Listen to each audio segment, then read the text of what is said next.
Sir వాళ్ళు తెలిసి తెలియక వాడిని మాట్లాడుతూ ఉంటారు. వాళ్ళ మాటలు మీరు నమ్మి దయచేసి మీ అద్భుతమైన లైఫ్ని చెడగొట్టుకోవద్దు. Wastage is the from the beginning. ఈ రోజు నుంచే వెస్టేజ్ స్టార్ట్ అవబోతుంది. ఈ రోజు నుంచే వెస్టేజ్ స్టార్ట్ అవబోతుంది. ఈ రోజు ఎవరైతే వెస్టేజ్ నమ్మి హార్ట్ఫుల్గా వర్క్ చేస్తారో, సార్ మీ బిజినెస్ ఎంతకాలం ఉంటుంది? ఏ రోజైతే మొహం మనిషి కడగడం మానేస్తాడో మా బిజినెస్ అయిపోద్ది. ఏ రోజైతే మొహం స్నానం చేయడం మానేస్తాడో మా బిజినెస్ అయిపోద్ది. ఎవరైతే వంట వండుకోవడం మానేస్తాడో మా బిజినెస్ అయిపోద్ది. ఎవరైతే బట్టలు ఉతుకోవడం మానేస్తాడో మా బిజినెస్ అయిపోద్ది. ఎవరైతే గిన్నెలు కడుక్కోవడం మానేస్తాడో మా బిజినెస్, ఎవరైతే బాత్రూమ్లు కడగడం మానేస్తాడో మా బిజినెస్ అయిపోద్ది. అది జరిగే ఛాన్స్ ఉందా? మా బిజినెస్ ఆగే ఛాన్స్ లేనే లేదు. మా బిజినెస్ ఆగే ఛాన్స్ లేనే లేదు. సో భారతదేశంలో కొదవలేంది జనాభా. భారతదేశంలో కొదవలేంది జనాభా. పుట్టేడు పుడతాడు, పోయాడు పోతాడు, పుట్టేడు పుడతాడు, పోతాడు. మాకు జనాభా ఉన్నంత వరకు మన బిజినెస్కి డోకానే లేదు. జనాభే మనకి పెట్టుబడి. Right? Okay, thank you. Next, in the network marketing success ratio only 5%, remaining 90% peoples are fail. ఇది నిజం. ఇది నిజం.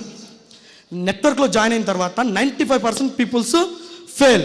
ఓన్లీ 5 పీపుల్స్ మాత్రమే సక్సెస్ అవుతున్నారు. కారణం ఏంటో చెప్పనా? చాలామందికి because of the reason lack of knowledge లేకపోవడం వల్ల వాళ్ళు ఫెయిల్ అయిపోతున్నారు. మీరు ఒక మనిషిని తీసుకొచ్చి కూర్చోబెట్టిన ఎదురుగా, వాడితో ఐడియా ఇచ్చే బాధ్యత నాది. వాడితో ఐడియా వేయించే బాధ్యత నాది. ఎందుకని రైట్, నా దగ్గర టాలెంట్ ఉంది కాబట్టి. నా దగ్గర టాలెంట్ ఉంది, నాలెడ్జ్. ఆడ ఏ క్వశ్చన్ అడగండి, నా దగ్గర ఆన్సర్ రెడీగా ఉంటుంది. ఆడ ఏ క్వశ్చన్ అడగండి, నా దగ్గర ఆన్సర్ ఉంటుంది. ఖచ్చితంగా జాయిన్ అవ్వాల్సిందే. చాలామంది ఫెయిల్ అవ్వడానికి main reason 95% lakh of knowledge. రెండోది ల్యాక్ ఆఫ్ కాన్ఫిడెన్స్. నేను చెయ్యలేను.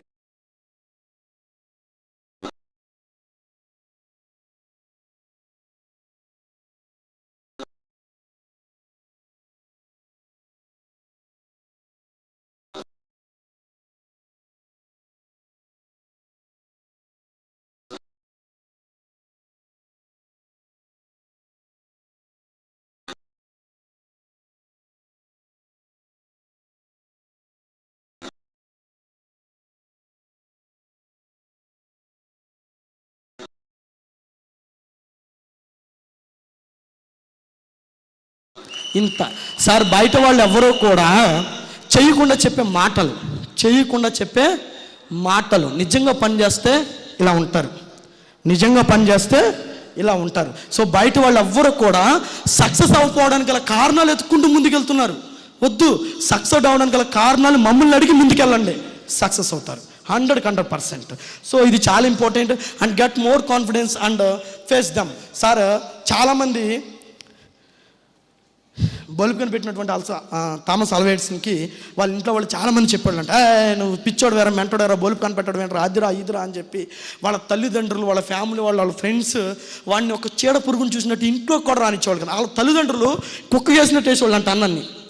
ఇంట్లోంచి బయట రాబోతే ఏదో పిచ్చిగా మాట్లాడతాడు, పిచ్చిగా ప్రయాణం చేస్తాడు, ఏంటో ఉంటాయి అది ఇది అని చెప్పి వాళ్ళ తల్లిదండ్రులే అతన్ని పిచ్చిగా చూశారంట.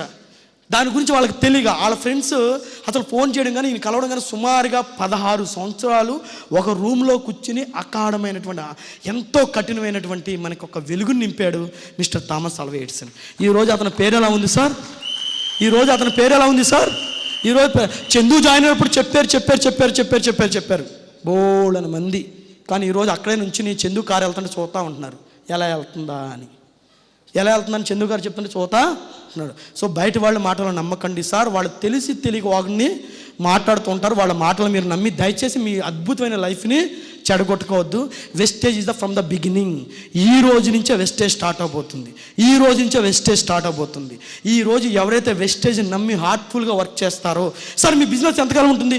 ఏ రోజైతే మొహం మనిషి కడగడం మానేస్తాడో మా బిజినెస్ అయిపోద్ది. ఏ రోజైతే మొహం స్నానం చేయడం మానేస్తాడో మా బిజినెస్ అయిపోద్ది. ఎవరైతే వంట వండుకోవడం మానేస్తాడో మా బిజినెస్ అయిపోద్ది. ఎవరైతే బట్టలు ఉతుకోవడం మానేస్తాడో మా బిజినెస్ అయిపోద్ది. ఎవరైతే గిన్నెలు కడుక్కోవడం మానేస్తాడో మా బిజినెస్, ఎవరైతే బాత్రూమ్లు కడగడం మానేస్తాడో మా బిజినెస్ అయిపోద్ది. అది జరిగే ఛాన్స్ ఉందా? మా బిజినెస్ ఆగే ఛాన్స్ లేనే లేదు. సో భారతదేశంలో కొదవలేంది జనాభా. పుట్టేడు పుడతాడు, పోతాడు. మాకు జనాభా ఉన్నంత వరకు మన బిజినెస్కి డోకానే లేదు. జనాభే మనకి పెట్టుబడి. Right? Okay, thank you. Next, in the network marketing success ratio only 5%, remaining 90% peoples are fail. ఇది నిజం. నెట్వర్క్లో జాయిన్ అయిన తర్వాత 95% పీపుల్స్ ఫెయిల్. ఓన్లీ 5 పీపుల్స్ మాత్రమే సక్సెస్ అవుతున్నారు. కారణం ఏంటో చెప్పనా? చాలామందికి because of the reason lack of knowledge లేకపోవడం వల్ల వాళ్ళు ఫెయిల్ అయిపోతున్నారు. మీరు ఒక మనిషిని తీసుకొచ్చి కూర్చోబెట్టిన నా ఎదురుగా, వాడితో ఐడియా ఇచ్చే బాధ్యత నాది, వాడితో ఐడియా వేయించే బాధ్యత నాది. ఎందుకని రైట్, నా దగ్గర టాలెంట్ ఉంది కాబట్టి, నా దగ్గర టాలెంట్ ఉంది, నాలెడ్జ్. ఆడ ఏ క్వశ్చన్ అడగండి, నా దగ్గర ఆన్సర్ రెడీగా ఉంటుంది. ఆడ ఏ క్వశ్చన్ అడగండి, నా దగ్గర ఆన్సర్ ఉంటుంది. ఖచ్చితంగా జాయిన్ అవ్వాల్సిందే. చాలామంది ఫెయిల్ అవ్వడానికి main reason 95% lakh of knowledge. రెండోది ల్యాక్ ఆఫ్ కాన్ఫిడెన్స్. నేను చెయ్యలేనేమో, నేను సరిగ్గా చెప్పట్లేదేమో, నాకు కుదర